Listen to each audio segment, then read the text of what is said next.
Students, आज मैं आपको एक्सरसाइज 1B कराने जा रही हूँ। ठीक है, इसमें क्वेश्चन दिया हुआ है कि without actual division find which of the following rational number are terminating decimal. तो सबसे पहले मैं आपको बताती हूँ कि टर्मिनेटिंग डेसिमल क्या होता है। ठीक है, फिर इन्होंने कहा है कि एक्चुअल जो डिवीजन मेथड होता है उसके बिना हमें ये बताना है कि ये टर्मिनेटिंग डेसिमल है। ठीक है, तो टर्मिनेटिंग डेसिमल क्या होता है? टर्मिनेटिंग डेसिमल वो नंबर्स होते हैं, वो रेशनल नंबर्स होते हैं जिसमें हम डिवाइड करने पर हमारा पूरा पूरा डिवाइड हो जाता है। जैसे कि अगर हम 2 से 5 को डिवाइड करते हैं तो क्या आएगा? 2 2 जा 4, ओके 1, फिर पॉइंट लगाया 0 आया, 2 5 जा 10। इट मीन्स ये पूरा हमारा डिवाइड हो रहा है। अगर हम 3 से 10 को डिवाइड करते हैं, ठीक है, तो 3 3 जा 9, फिर 1 आया, फिर पॉइंट लगा के 0 लगाया, फिर 3 3 जा 9, फिर 1 आया, फिर 0 आ गया, तो 3 3 जा 9, फिर 3 3 जा, मतलब ये कार्यक्रम हमारा चलता ही रहेगा, है ना। ये इसी तरह से हमारा ये आता रहेगा। तो जो हमारा पॉइंट लगाने के बाद भी डेसिमल लगने के बाद भी अगर हमारा वो एक्चुअल डिवाइड हो जाता है, ठीक है, रिमाइंडर 0 आ जाता है, तो वो हमारा टर्मिनेटिंग डेसिमल होता है। ओके, और अगर हमारा डिवाइड में पूरी तरह डिवाइड नहीं हो रहा है, पॉइंट के बाद नंबर्स हमारे रिपीट हो रहे हैं, तो वो हमारा एक्चुअल डिवाइड नहीं है। ठीक है, एक्चुअल डिवीजन नहीं है। ओके, अगर हमारा रिमाइंडर कोई ना कोई आ रहा है, ठीक है, जब हमारा रिमाइंडर 0 आएगा तभी वो टर्मिनेटिंग डेसिमल होगा। क्लियर? ठीक है, तो अब मैं बात करती हूँ क्वेश्चंस की। इन्होंने कहा है कि विदाउट एक्चुअल डिवीजन, ठीक है, तो विदाउट एक्चुअल डिवीजन के मतलब हमें डिवाइड करके नहीं देखना है कि ये 80 से 13 पूरा पूरा डिवाइड हो रहा है कि नहीं हो रहा है, इसके बिना ही हमें बताना है। तो इसके लिए क्या करेंगे हम? जो हमारा डेनोमिनेटर है क्वेश्चन फर्स्ट में, हमारा डेनोमिनेटर क्या है? 80।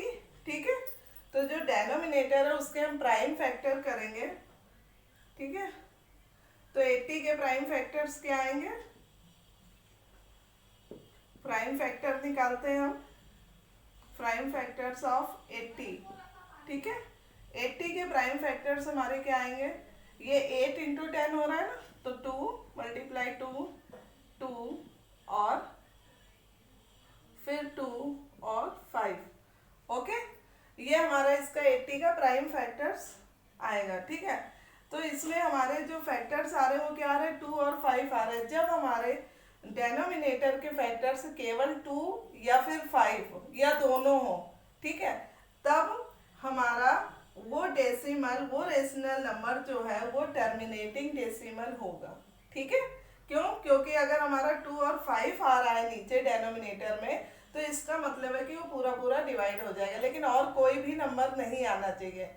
प्राइम फैक्टर्स करने पर केवल 2 आए या 5 आए या फिर दोनों आए, और कोई नंबर नहीं आना चाहिए। ठीक है, तब हमारा वो पूरा टर्मिनेटिंग डेसिमल होगा। तो इसमें क्या आ रहा है? 2 और 5 आ रहा है, तो इसका मतलब ये हमारा टर्मिनेटिंग डेसिमल है, तो यहाँ हमने लिख दिया यस। ठीक है, अब देखिए ये क्या है? 7/24। इसमें 24 हमारा डेनोमिनेटर क्या है? 24 के हम प्राइम फैक्टर्स करेंगे अगर, तो क्या आएगा? शॉर्ट में मैंने लिख दिया PF। ठीक है, प्राइम फैक्टर्स क्या आएगा? 2 तो आएगा, ठीक है, और इसके बाद 3 भी आ जाएगा। तो यहाँ पे 2 के अलावा भी 3 आ रहा है, इसका मतलब है कि ये हमारा टर्मिनेटिंग डेसिमल नहीं है, क्योंकि 2 के अलावा भी 3 आ गया। ओके, तो यहाँ हो जाएगा आपका नो। ओके, इसी तरह से यहाँ पे 12 है, 12 इट मीन्स 4 3 जा 12, इसमें भी 3 आ रहा है, तो ये भी नो हो गया हमारा। ठीक है, और यहाँ पर 375, इसका आप प्राइम फैक्टर से निकालोगे तो उसमें भी आपका आएगा, तो वो 9 हो जाएगा। ठीक है, तो 2 और 5 के अलावा भी नंबर्स आएंगे। और 125 है, वो 5 मल्टीप्लाई 5 मल्टीप्लाई 5। ठीक है, इसका प्राइम फैक्टर्स केवल 5 आएगा, तो यहाँ पर आपका यस आएगा। ओके, ये आपका यस हो जाएगा। समझ में आ गया आपको टर्मिनेटिंग डेसिमल क्या होता है? प्राइम फैक्टर्स आप निकालेंगे 2 और 5, अगर केवल डेसिमल आ रहा है तो इसका मतलब है 2 और 5 अगर प्राइम फैक्टर्स आ रहे हैं तो इसका मतलब वो टर्मिनेटिंग डेसिमल है। और अगर 2 या 5 में से कोई भी नहीं आ रहा, अदर नंबर भी आ रहा है, तो फिर वो टर्मिनेटिंग डेसिमल नहीं है। ठीक है, अगर कोई अदर नंबर आ रहा है तो वो नहीं है। और 2 आना चाहिए या 5 आना चाहिए या फिर दोनों आने चाहिए। ओके, तो आज आपको ये क्वेश्चन नंबर 1 समझ में आ गया।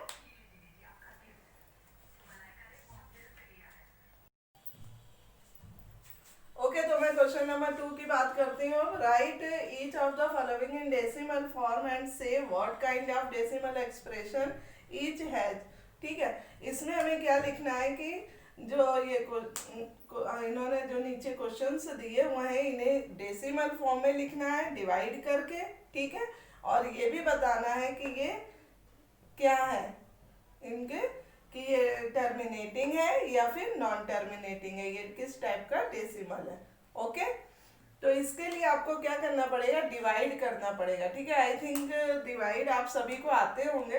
तो जब 5/8 है, 8 से जब हम 5 को डिवाइड करेंगे तो हमारा जो आंसर आएगा वो आएगा 0.625। ओके, 0.625, यानी कि ये क्या है हमारा टर्मिनेटिंग।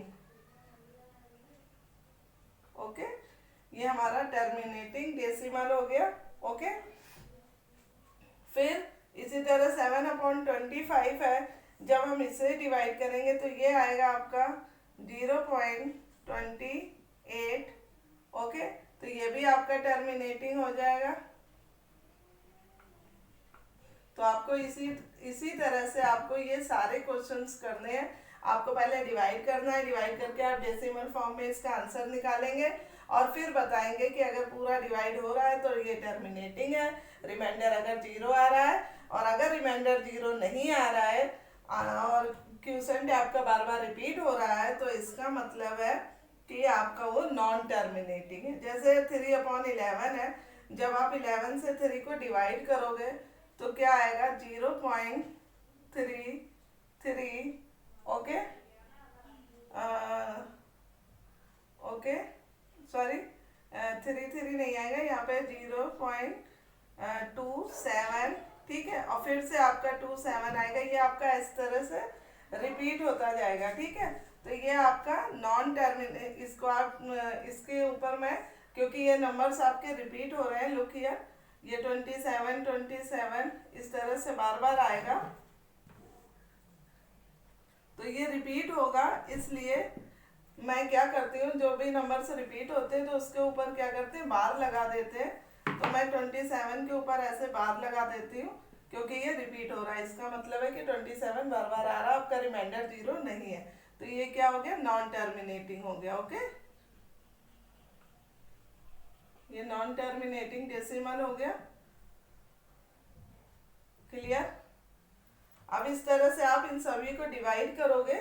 ठीक है, और फिर आप आंसर निकाल लोगे। ठीक है, मैं इन सभी के आंसर से लिखे दे रही हूँ।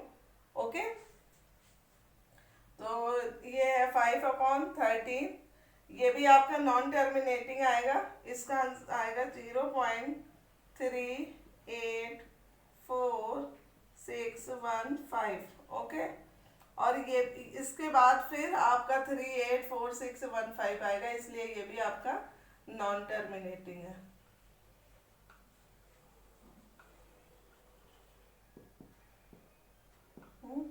11/24 है, ये भी आपका नॉन टर्मिनेटिंग है, क्योंकि 11 दिया हुआ है, 11/24 है, तो डिवाइड नहीं होगा पूरा, ये आएगा आपका 0.4583, और यहाँ पर 3 आपका बार बार रिपीट होएगा। ओके, तो ये भी आपका नॉन टर्मिनेटिंग हो गया।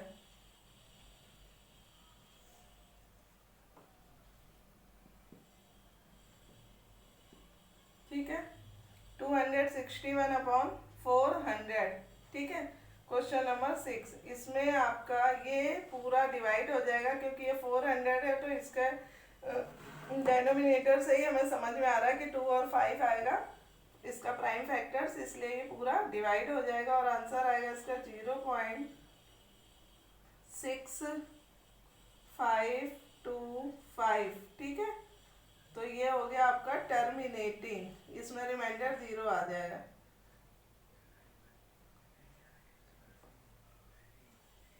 ये आपका टर्मिनेटिंग हो गया। ओके, ठीक। अब 231 अपॉन 625, ठीक है, इसका आएगा